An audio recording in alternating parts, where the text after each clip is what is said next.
I fully expected you to give a bunch of edits to it.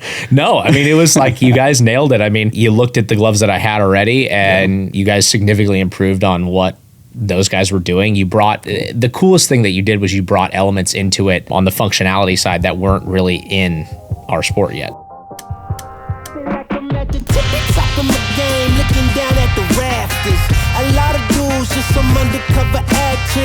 Welcome back to the Absolutely Ridiculous Show, to episode 7. We've got a special guest today, Ryan Phinny. He's our first race car driver that we've ever worked with, and we did a special glove set that we'll get into and get a go over a little bit.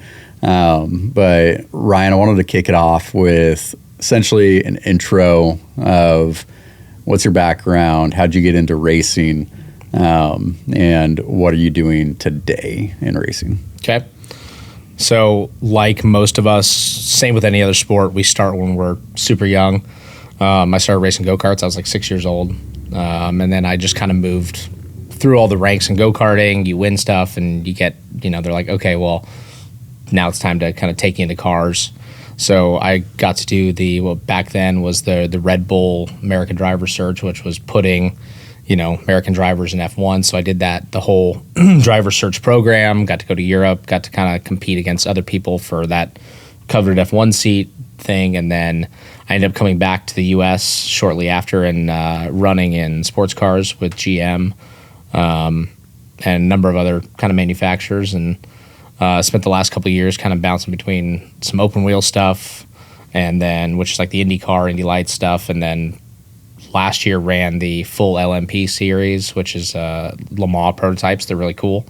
And then this year I'm now doing a program in IMSA, which is like another, it's part of the, the hypercar program. So it's a Porsche 963. But yeah, interesting. Super cool. How do you get into like karts when you're a kid? Where do you start with that? Like what sparked the idea or the interest? My dad was a big car guy, and he used to, race and have fun with it. And so, it's kind of from the time I was born, I was at a racetrack. It's a good way to put it. So I always had the interest in it. I really wanted to do it. Yeah. And so, you're a parent, you're like, oh, how do we get started? And it's go-karts. It's where everyone kind of starts. And so you're constantly doing stuff. It's the same as kind of like any other sport. It's interestingly enough, really similar to hockey. And I've talked with a lot of the hockey guys. I'm friends with a lot of the hockey guys here. And our stories, even though completely different sports, are similar. Like you start young, you spend your weekends, for them at the hockey rink and for me at go-kart track. And so, yeah, I've just been kind of doing it since I was 5, and which has been, I'm very fortunate that I get to do it. And I was very lucky that I got picked up young and have been able to do it since and do it for a career. What about it has you grasped? What about racing is the thing that makes you want to keep doing it? I mean, I think it's the same for every athlete in all the sports. It's kind of your love of the sport, love of the game. I love driving. I love, being able to be at the racetrack. The one thing that is super different about our sport compared to, basically every other sport is that we are in large part also businessmen. So there's a huge business component in racing because it's corporately driven. So you're looking, our sponsors, our partners, it takes all of those components in order to do the sport. So the one downside to our sport is it's 90% business a lot of the time and 10%, the actual driving, the sport of it. But that 10% makes it all worth it. On average, what does it cost to have a car or to have a team? Oh, man. I mean, if you're looking at, the hypercar prototypes, sports car stuff, $5 to $6 million a year. IndyCar, you're looking at $7 to $10 million a year, if not more, generally more. Yeah. NASCAR's $25 million a year and up, and F1 is, even more. But the biggest difference between kind of like F1 and the IndyCar stuff, just because everyone talks about the cost difference between those open wheels, is that F1 develops a brand new car every year. IndyCar uses essentially a spec car. Okay. So cuts the cost a lot. But the sports car stuff that I'm doing now is really fun, and obviously I'm still dabbling in the open wheel. But it's heavily manufacturer oriented, and you have all the big manufacturers, and you have Ford, Porsche, Acura, Cadillac, Aston Martin's now involved, a number of different big brands. What's the motivation for car companies to have a race team? So it's development in large part, right? So, I mean, it's sometimes 5 years out, sometimes 10 years out. But the technology that ends up on your street car is generally developed, in and around racing, a large portion of it. Right now, the big push in racing is hybrid systems. So you see a lot of development around, fuel saving, energy saving, energy deployment, things like that in our race cars now. And that technology, it's really data collection, eventually makes its way back onto your street car. Interesting. Yep. Because with F1, they show the competitiveness between just the car companies, right? Mm-hmm. I heard that the wheel is the most expensive thing with an F1. Is it the same with Indy? I mean, yeah, and it's by a lot, right? The steering wheel, right? Yeah. I mean, they're not cheap. It's because there's so much tech onto that steering wheel, and when you plug the steering wheel in, there's actually all the electronics route through the steering column in it. So when you plug the car in, same with ours, it essentially completes the circuit. So then that's all the electronics plug in. That's how it works. So it's like the key, basically. Yeah, because we don't really have a key. Lose the key, you're screwed. We do have a button to start it, but yeah, that's the deal. That's wild. So you're in Nashville. What brought you to Nashville? Why Nashville? So interestingly enough, I mean, for a long time you spend time and you go back and forth. Well, for me, back and forth between the West Coast and Indianapolis is always kind of the hub of racing in the U.S. That's where the Indy 500 is. Most of the teams at IndyCar are based there. Nashville for me, because I was always one of those drivers that was I was heavily West Coast, and so I started coming to Nashville 2017, and I kind of really loved it. I was also close to Indianapolis, so if I needed to go meet with a team or go do what I was doing, I could be there within a couple hours drive. It was great. Mm-hmm. I also just liked the kind of the city, the environment. I loved the people. That was a huge motivation, and I've got great friends now here because of that. So, it was just it was kind of a natural move, and so I made this full time towards the end of 2019, and then naturally COVID hit, and I was like, all right, well now I'm definitely not going back to LA at this point. So, but no, I love it here. The people have been great, and it's such a sports friendly town. Mm-hmm. And then obviously, 2021 was the first year Music City Grand Prix. Yeah. And they had been trying for years and years before I even showed up here to get something like that going. And then when it finally did, I think seeing that and everything else was I think not only do I live here, but this is home. Right. So. Have you done that track yet? Mm-hmm. How does it stack up with other tracks? So I think that, so for years, when the race was downtown for the first couple of years, it's right. It's a really great venue, especially for the fans. I think that track needed some changes because the last time we ran it was 2023. Okay. And it'll eventually come back downtown. And but that was definitely for me that year, 23. I was muscling this big old Trans Am car around, mm-hmm. which was a blast. But it was it's trying to thread a needle, through some of these streets and everybody who lives here definitely makes jokes about Nashville roads. So just imagine racing on them. Yeah. So not quite dodging potholes, but yeah, it was definitely a little rough. That's what I've heard. Wasn't there a problem with Vegas too for their track? Was that F1 or is that Indy? Vegas, that was the F1 guys. Yeah. They had some rogue manhole covers for sure. Gotcha. I think some of the guys popped some of those things off because you don't realize that the aero force is generated by that. It'll rip stuff up off the ground. But yeah, it's I think this is a great city for the race. It's a great city to end the season, and it's a great city just in general for sports. And I would say in the last 3 years, like, I mean, you live here, you drive around town, like there's like a significant difference or just how about a significant presence in car culture here. Yeah. There's a lot more like car enthusiasts, people are into that stuff that live here now. Interesting. So I think everything's kind of driving in the right direction. And, and on call it the business and economic end, it's really easy to travel in and out of here because the majority of our races, it's a 2-hour flight for me. Versus when I was living on the West Coast and the majority of the races were Midwest and East Coast were, 4-hour flights or connections or God knows what at that point. Right. Yep. No, that makes sense. So I guess why, when we got connected through a friend. Yep.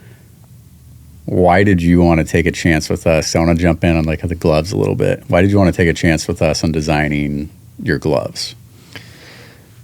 That's a good question. It is because it seems odd and obviously it's a risk because it wasn't something you guys were into, but I never had really like worries or doubts or anything because everything you've done in baseball and some of the other stuff you're doing, which I've gotten to see before it comes out, is so high quality and you guys put the time and the research into it. So like for me, that was that's awesome. Like heck yeah, let's give it a shot. I'm also that guy who is totally for giving like, let's give this a shot. Let's try it. Just, I mean, at worst, you see what happens and like, it doesn't work out, or you retry again. The fact that you guys nailed it on the first go was epic. Like I didn't expect that either. I fully expected you to give a bunch of edits to it. No, I mean, it was like you guys nailed it. I mean, you looked at the gloves that I had already and, I think you guys significantly improved on what those guys were doing. You brought, the coolest thing that you did was you brought elements into it and we can get to the personalization, the design of it, but you guys brought elements into it that on the functionality side that weren't really in our sport yet and weren't really in it. And so for that aspect of it, it's super cool. And then I like things to be different. Like I'm all for the different, and you guys took, on the personalization and the design side, because gloves really weren't like in my sport. It's not something that people are highly customizing. They'll do some stuff on them here and there, but nothing quite like this. I mean, interesting. These are so cool, and the fit, the finish, all the stitching, the way that they're designed was so good. And the fact that you guys went even beyond to get them, the FIA certs and everything is like, I was not expecting that whatsoever. But I mean, like you try these things on, they slide on, it's perfect fitment. Cool. The way that they, cause for us, it's you're gripping a steering wheel the whole time. So, the only brakes that we take on the steering wheel, I mean, you're sitting here, you're shifting, but like our brake, for any other sport where they're resetting is the straightaway. So we have really short brakes, right? So you're looking at maybe at 10 seconds where I can loosen the grip a little bit and then it's back to, death grip again. Right. So anything that adds, a little bit extra grip on the wheel and kind of makes my job easier, it's great. I think one of the things that I spend a good amount of time on educating people is like they don't realize how physical driving these cars is. Yeah. So I always tell them like, if you really want to try it out just to get an idea, go to your local mechanic and have them disconnect the power brakes and power steering and just drive around town. just for a good idea, just drive around town, see how you feel after that. Yeah. Now imagine doing that at speed, and consistently for like an hour and a half, 2 hours during a race. In the August heat. Well, yeah. When we race here, it was a little hot here, but luckily they keep pushing the race here later in the year, so it's it's a little more comfortable. So let's talk about the design in here a little bit, because there's elements where it was trying to balance a little bit of like our look with your personality, and it started with your helmet. Yes. So if you broke down your helmet into what you're seeing on here, what do the elements mean to you?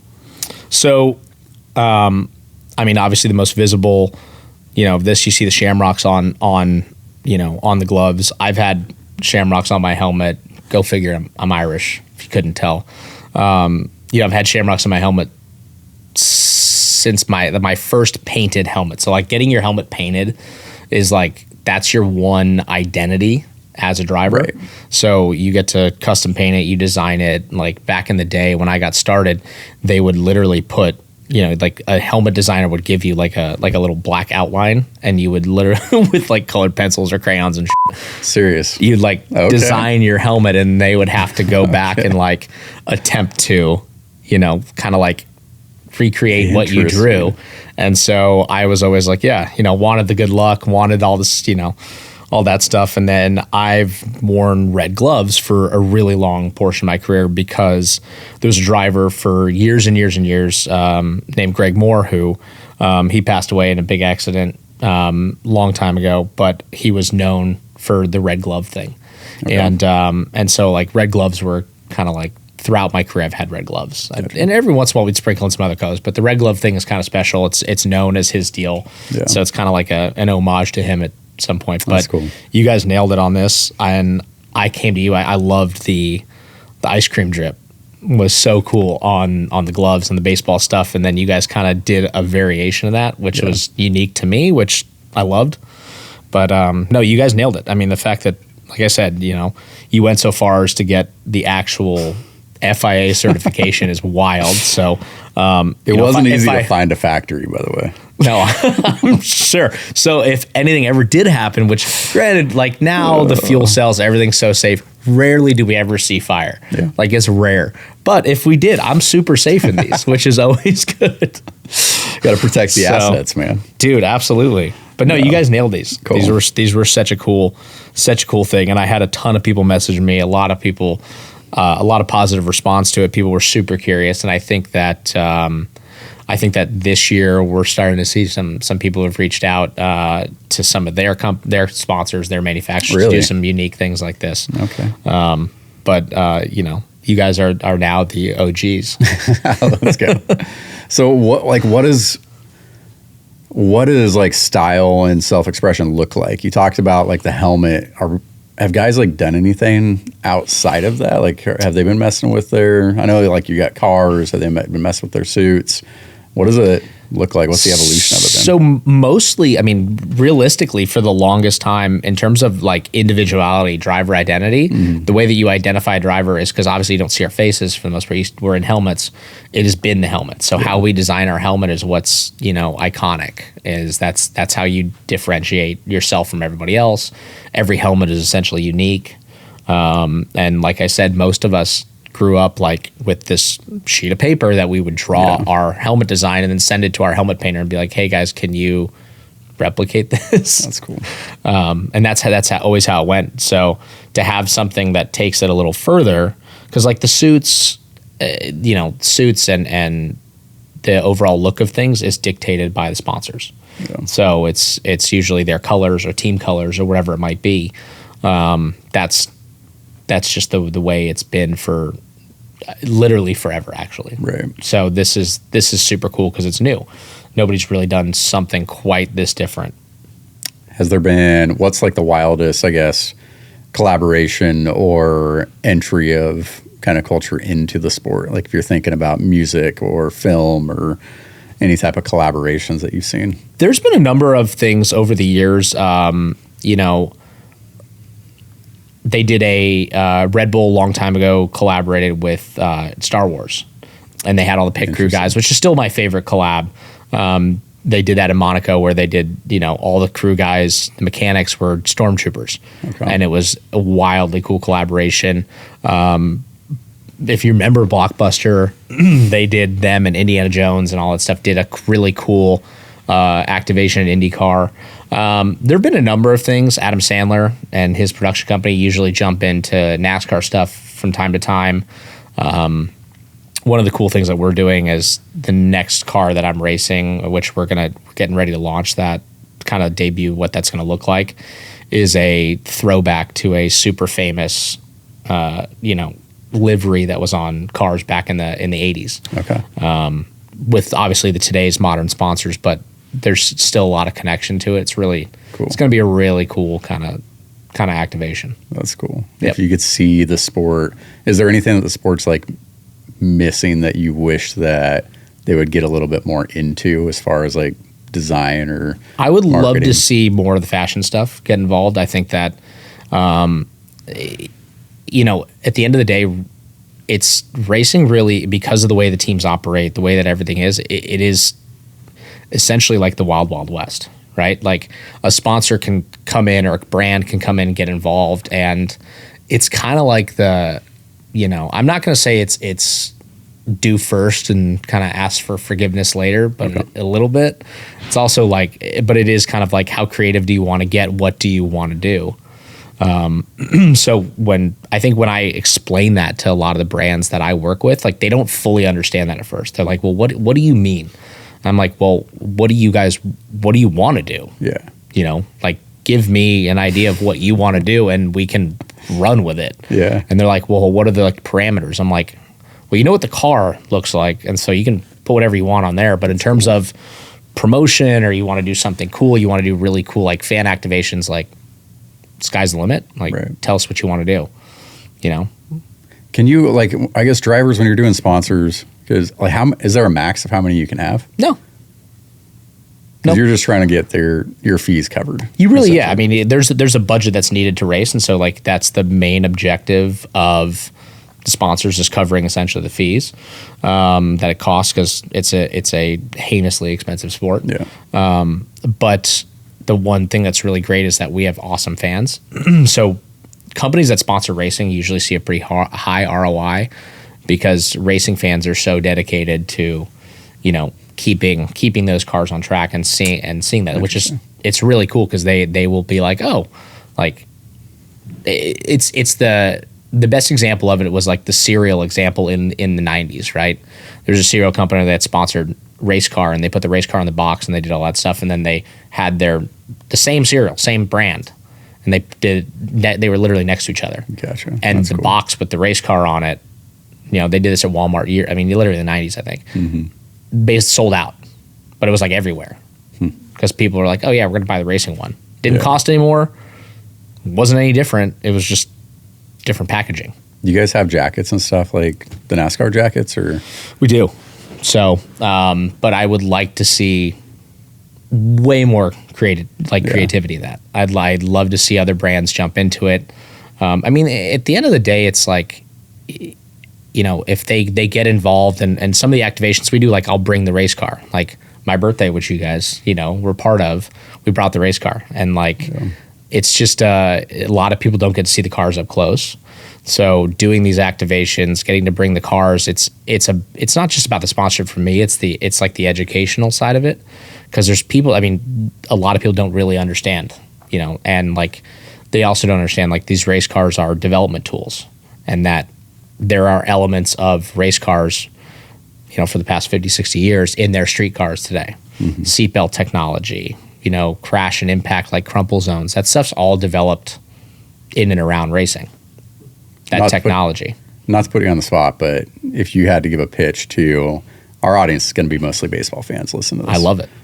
Like, what's your pitch to get them hyped about this sport? Okay, I mean, tell me right now that baseball fans are not hyped about the torpedo bats. I mean, that is my sport. They are hyped about this new development that's in it, and it's like legitimately changing the sport. That's what we do all the time. And so like I've had a number of like baseball players who are now car guys. You know, a few of them, like they love the cars. They want to come see it. They get to come to a race. They check it out, and they're hooked. Yeah, because it's like the little kid in them. It's the, you know, they see it. It's a car. I mean, everyone had a car. If you're a little boy, you had a car poster on your wall, most likely. I did. I know you did. So like, it's kind of the cool factor. But some of that tech that's in baseball, some of the materials, like sports share a lot of, you know, development commonalities. Just depends on what you're developing, but you know that there's a lot of aerodynamics like what we have in racing in that torpedo bat and in regular bats. So I mean, it's cool. And so baseball hasn't had a whole ton of developments outside of you guys doing cool stuff that, you know, that looks different and is more individual. And then you've got, you know, some crazy MIT engineer something like that. Oh, the torpedo bat. The torpedo bat's wild. Yeah. I mean, that was massive. That was super cool. But that was a cool new development. And in racing, we have that stuff all the time. But yeah, I mean, I love doing stuff with racing. I mean, there's Roush Fenway Racing. So, Fenway Sports Group. Okay. So, like, they're heavily involved in racing. Right. Or was Roush Fenway forever, and now it's RFK. But, like, they were, I mean, what a cool thing. There's just, I don't know. There's a lot of things there's a lot of ways to kind of cross-pollinate. This is a perfect example. Sure, are you guys primarily baseball? Yeah, but try something new. And, I can't tell you, like, drivers have recently, we're throwing out first pitches at baseball games. I mean, baseball fans are great. They're die hard. So, but every once in a while it's cool to throw in another sport. For sure. That was the thing that excited me about this partnership was because, like, a lot of the influence that I take into what we're doing within our baseball gear is from, like, basketball culture, right? And sneaker culture. It's looking at what is popular just, like, through the mainstream. And then how can we reimagine that into something that is completely different for this sport, right? And, like, I look at, like, racing the same way. It's how can we look at things that kids that, I guess is whether it's trendy or whether it's in or whether it's just something so different that they haven't seen it before, and infuse that into a sport that maybe they have a little interest in, so that now they can have a relatability point. Yep. Right. And I think a lot of that with racing is, like, some of the sponsorships too. Some of the sponsorships will draw in an audience that, say it's a Nickelodeon car or whatever it is, that would draw in an audience of Nickelodeon fans. Yep. And whether it's one race or whether it's, of course, the whole season. But that stuff's super, super important when you're trying to grow exposure. Yep. But that's how I looked at it for this. It's like, this is a cool opportunity to do something in a space that probably wouldn't have had open and interest in. And when you were like, yeah, like, let's try it with the gloves. Like, It's super yeah, cool. all right, we're gonna try to do this. But that was my big thing though when we're talking about the FIA certification on it was I didn't want to get to a point where it's like, okay, you're wearing these for half a season and then something happens. Yeah. If you're going to do it, it's the same thing when we're making, like, gloves or whatever it is. It has to be usable. It can't just be, okay, can we slide this under the radar and see how long can we go? No, it has to be, like, usable. It has to fit in with what everybody else, follow the same rules. But now how do we push those boundaries on those rules a little bit? Yeah, I mean, you guys did a great job of that. These came out, like I said, they came out great, but it is something that's, like I said, you guys did it right. That's why I didn't really have much in way of doubt or whatever. And it's so impressive. You guys nailed it literally out of the box. So there was a lot of research put into this. Even this little guy is, like, looking at pictures, trying to figure out, okay, where, like, the logo spots the most. That's it. Because when I'm, like, in that car, I'm sitting there pulling the shift lever, up shift, down shift.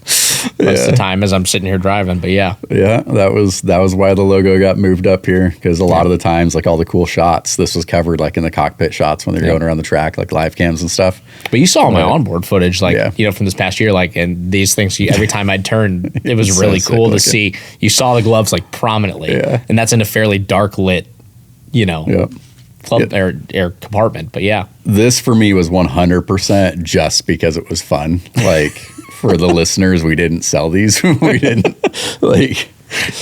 sell these. We weren't paid to do it. Like, it was fun. Like, I was like, dudes willing to wear these in races. Like, let's make some gloves. It'd be really fun to do. No, I mean, and it's cool. And it's like, it's now fun because when we have different cities we travel to, whatever local team it is, whether it's, baseball or hockey, football, there's always guys who come out to the races if they're not, doing their sport, and they come hang out. So it's kind of fun to be able to talk to, if the baseball guys show up and be like, yo, have you, my buddy's company, but, like, have you seen this? Yeah, I like that. So I asked, you're the second guest. I asked Jazz, like, a similar question on brands. Like, what do you wear off the track? Like, what are your go-to brands, whether it's shoes, clothes, jackets? I love a lot of the clothing wise. I love a lot of the theory stuff. I wear logos a lot for a living. But I like when logos are kind of integrated. They're cool. They're like their way that they're done. So, but a lot of the clothes I wear are not super logo forward. I would say in the past like couple years, I've gotten more into the sneaker game. I've gotten more into shoes a little bit. I probably, between like training and just my personal thing, I probably go through like 2 pairs of Adidas a month. I like my what do they call, like Alpha Bounce or something, like Alpha Boost, one of those shoes, but they're like a pretty cool like running shoe. But I've always also liked a good number of the Nike stuff.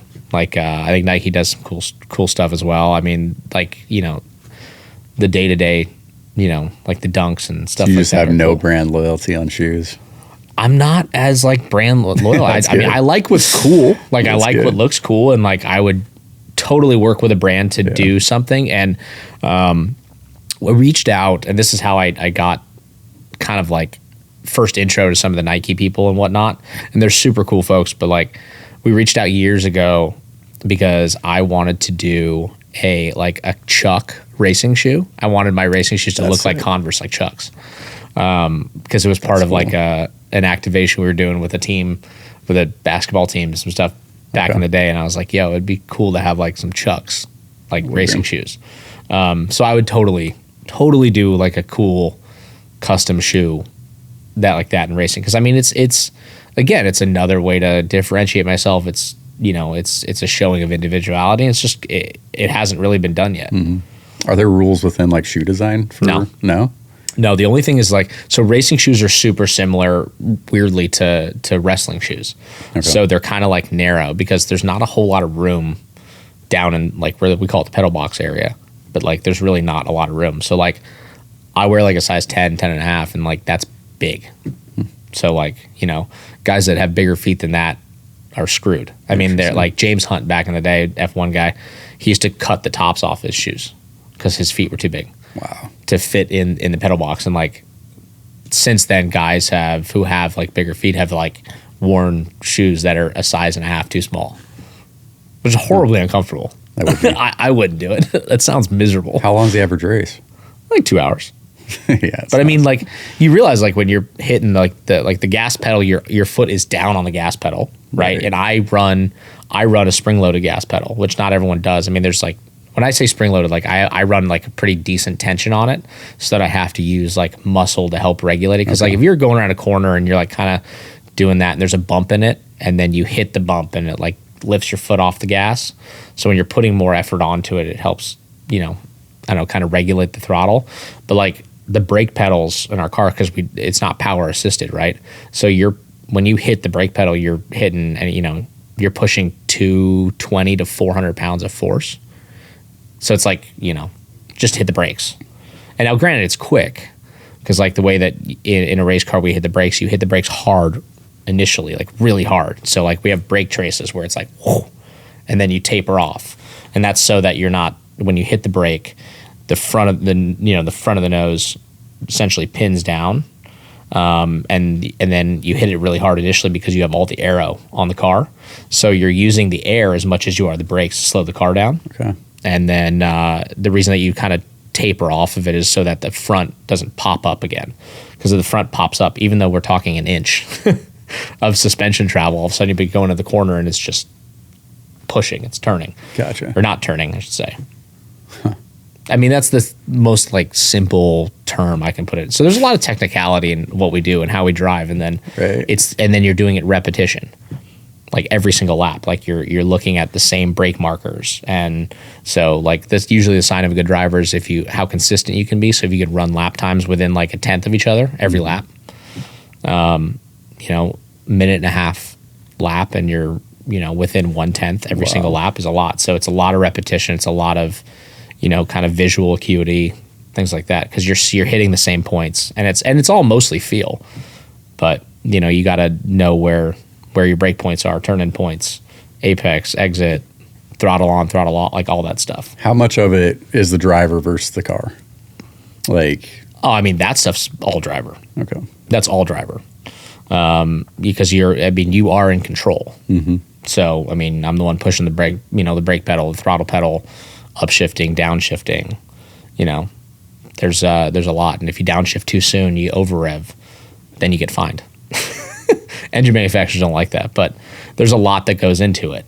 But to me, it's second nature because, I'm 35 now and I've been racing since I was 6 years old. So like 29 years of driving-ish right in there.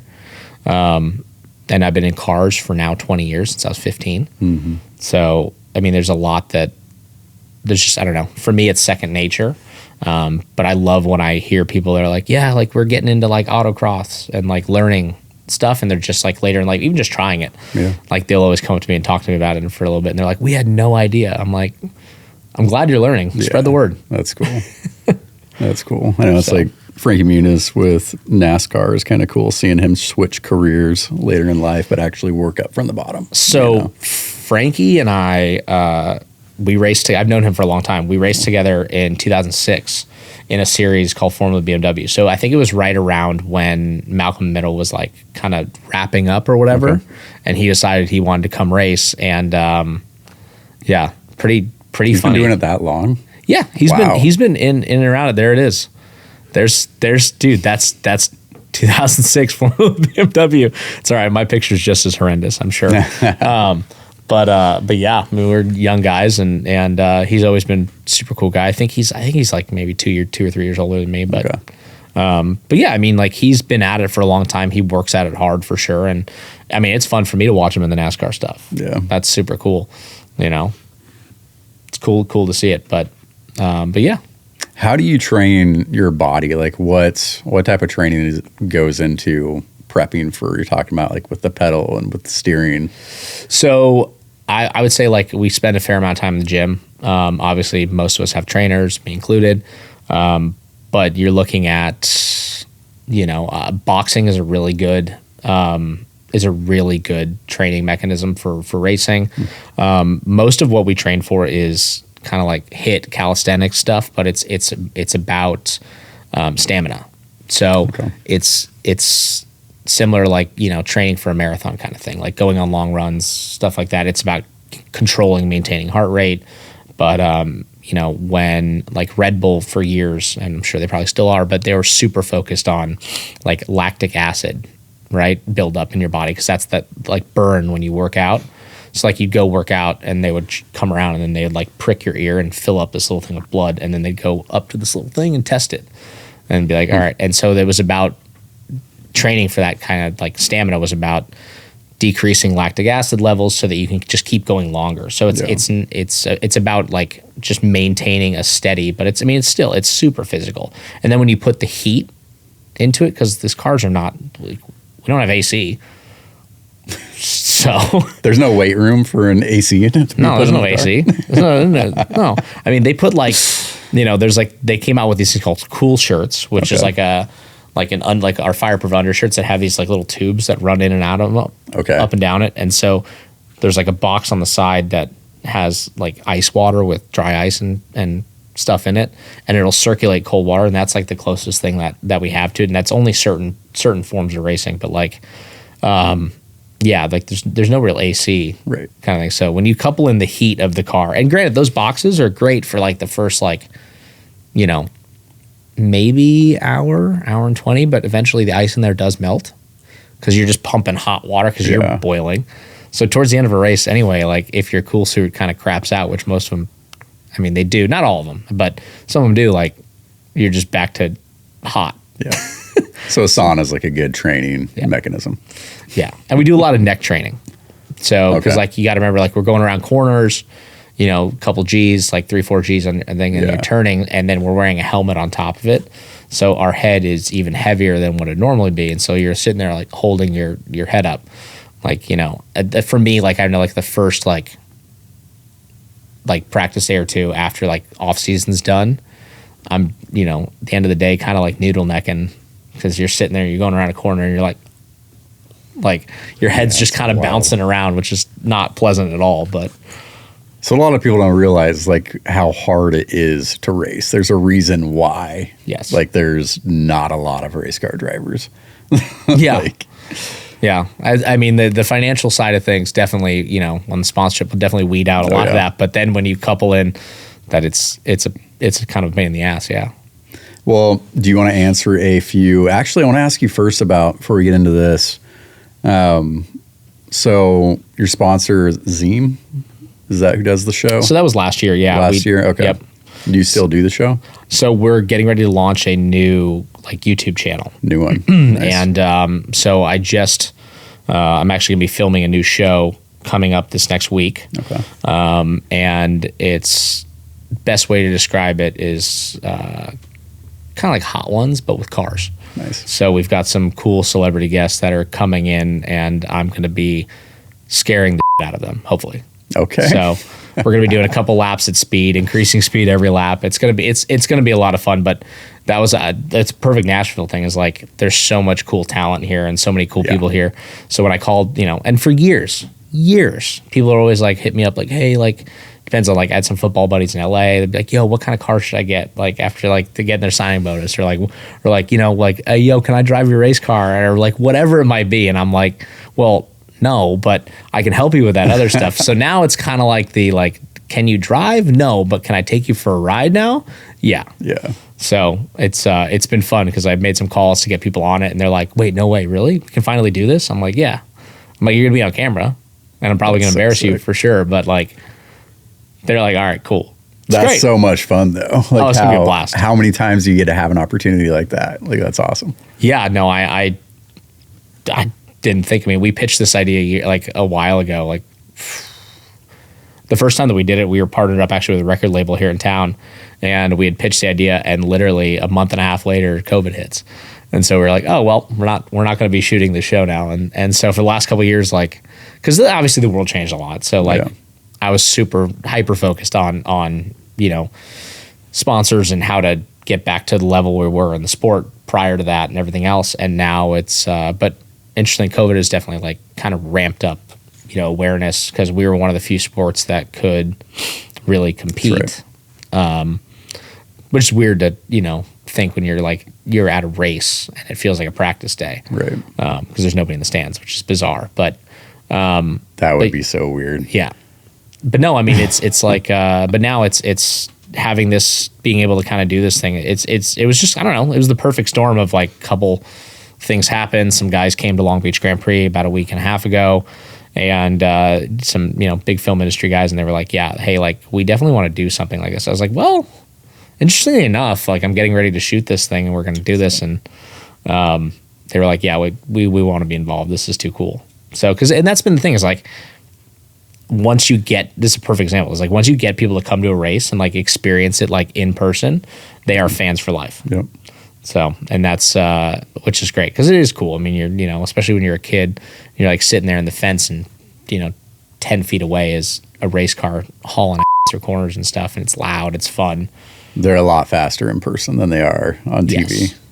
Yes. Yeah. It's the ambiance is weird there. It's so energetic, because it's completely, at least for me, when you're watching on TV, you don't understand a lot of it, first of all. But then the commentating is such a big deal. It is. And you don't understand the atmosphere of the energy of these cars until you're there and you actually feel them and you're not that close to the track, Yeah. I mean, I've said, I said earlier, said it just minutes ago, the second you come to a race and you get to see the cars up close and you watch it in person, everything on TV makes sense, and you'll kind of be hooked on it. Right. And so I have not to this day had anybody come to a race, honestly, and be like, oh, I didn't have a good time, or not immediately be interested in the sport significantly more afterward. Right.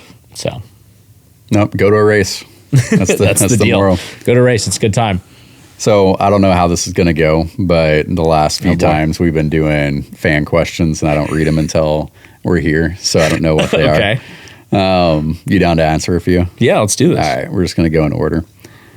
This is verbatim, what are his emotions on race day and in the race? I mean, I would say the way that I kind of shut off, I think, a little bit from people in the world, probably as I'm getting into the car and I'm just super focused. I mean, I've been doing this so long that I don't really have nerves. It's not like that. It's more of calming yourself to, to get ready to get into a rhythm. Because like, again, it's, you're a big part of this is consistency. It's about being in a rhythm, and then in a race, you're adding in, consistency, rhythm, and then other cars. So it's not like practice or qualifying where you're running laps and trying to do this. Now you're winning, you're passing, you're doing that. So I don't know. I mean, I don't know how to describe really like emotion, but like I would imagine it's similar to, a boxer fighter going into a fight kind of thing. It's like you're focused on that, and, definitely have like that killer mentality for sure. Are there nerves? Not really like that. I mean, it's like I said, I mean, doing this as long as I have, it's not really that. I mean, I feel like I would get more nervous if I like screw up, and then I'm more nervous to go back to the pit and talk to my team owner and my crew after I completely screwed up. Then I'm like, yeah, it sucks. But like, no, getting in the car, it's like same people like going to do a job, same kind of deal.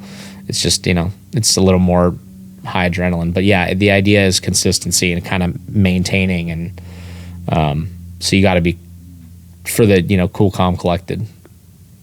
Out of my own curiosity, at the end of a race, like, do you weigh yourself at the end of a race? Yeah. How many pounds do you lose? It depends on the race, but I mean, like, it can range from 6 to up to 10, 11. Yeah. Depends. I mean, you lose a ton of water weight. So it's always funny, like, like, have a girlfriend who wants to come hug you after the race. I'm like, you sure you want to do that? And you're just like drenched in sweat.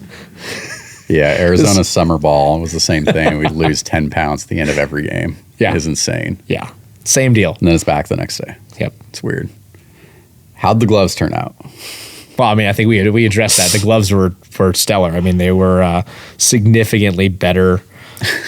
Like, they're better than the gloves I've been wearing for years. But I mean, I didn't expect it to be perfect on the first go, and they were, just because you guys had never done this. But like, you nailed it. Just to reiterate, he said they're better than the ones he's had for years, and that means that it's better than actual race car companies' gloves. I'll take that. Well, you guys brought in some new tech and some new kind of, some different kind of functionality than cool. I think we've had for years. Sweet. So that was the goal. The grip too is something that I was messing around with, and I was really worried about because I didn't have a chance to test them.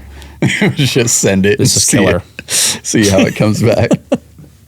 How did the idea to partner with a baseball company on gloves come to reality? I think we covered a little bit of that. We covered that one. I mean, it's, Yeah. Why would you use these that no one else has ever used opposed to main brand gloves? Everybody's on the same train here. Yeah. I mean, I mean, we did something cool and it's unique. It's, it's unique to me only now. And, but again, back to, at the end of the day, the biggest thing for us is functionality, and these are killer. So yeah, I don't know. I like to do something different, and different turned out to be a lot better this time. It was great. That's awesome. Well, that's the bulk of those. I'm going to do, because I'm reading through the rest of them, and they're all questions. I have a question. You guys mentioned FIA certification a few times. What is that? Why does it matter? And why is it important that our gloves have that? So it's FIA, similar to like, most sports leagues. It's kind of like the sanctioning bodies or like the governing bodies of things. And there's a couple different like certifications, but FIA standard is essentially what is the safety standard across motorsports. So having these basically means that they have tested these to a degree. The material itself has been lit on fire, and I know how much time I have to get out of a car if I am on fire. Like I said, that doesn't really happen that often. But yeah, that's it is a big deal, and it's just like anything else to get a certification. Like, it's an epic pain in the for you guys to get that certification. So thanks for doing it. It's awesome. But yeah, it's just it's like a safety standard. It's like when a car is getting crash rating kind of thing. There's no difference. It's just, but it is a big deal. So I forget the number that had to be tested, but it was a lot. Sorry guys. Sorry guys. Essentially, they would burn. No, it was cool. Sorry about that. It's worth it. It was fun. So we're going to do one that's just like a direct question for us. I posted yesterday, if we brought back one protective gear set, like what would it be? And this is kind of to close it out. So this is a going through, I wanted to kind of decide with you if we should do it or not, but let's see what some of the answers are. Push and pee, I think we have some of those. Not a series, but you should make a rainbow sherbet, sweet. Strawberry ice cream, we have that. Gingerbread, that's probably going to get requested a lot. Not from here belt. Resurrection, gingerbread, Philly Fanatic, gingerbread, Grinch, like the Black God set. I think they're talking about Black Bible. Bossy Oak, Gingy, Shamrock Shake, gingerbread, Bible for sure. Can you make an alien collection? Some people, I wonder if they even follow us, like if they're even ever seen the website. I know a bunch of these that you guys have done. Like, I know the gingerbread man. I've seen the alien one. Yeah. Like, I know a lot of these. See, he doesn't even use it and he knows. Gingy, not from here. Can you make a custom all gold sliding mitt? Have we done a fried chicken one yet?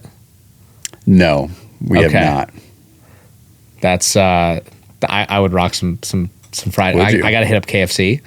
Well, actually, better yet, we might need to do like a competition. Hit up all three of the big ones. Was it KFC, Raising Cane's, and one other one? Just do a competition with them. Yeah, Zaxby's. There it is. I'll do a competition between them, and then whoever one will do a, fried chicken gloves, and I'll put them on the car. I like that. Yeah, we did the Nashville Sounds, the MILB. We did the mascot. Okay, it's not chicken though. It's not chicken. He's a rooster. No. I mean, dude, Booster the rooster. we are in Nashville. It's Nashville like hot chicken gloves. That would be kind of cool. Hattie B's, come on the show. Yeah. I'm shocked that hasn't been mentioned yet. We should have a Prince's versus Hattie B's. Prince, come on the show. Yeah. But to that point, there is one of them that I skipped over on your questions is how fast can he take a turn with a sliding mitt on? I mean, I don't even have an answer for that one.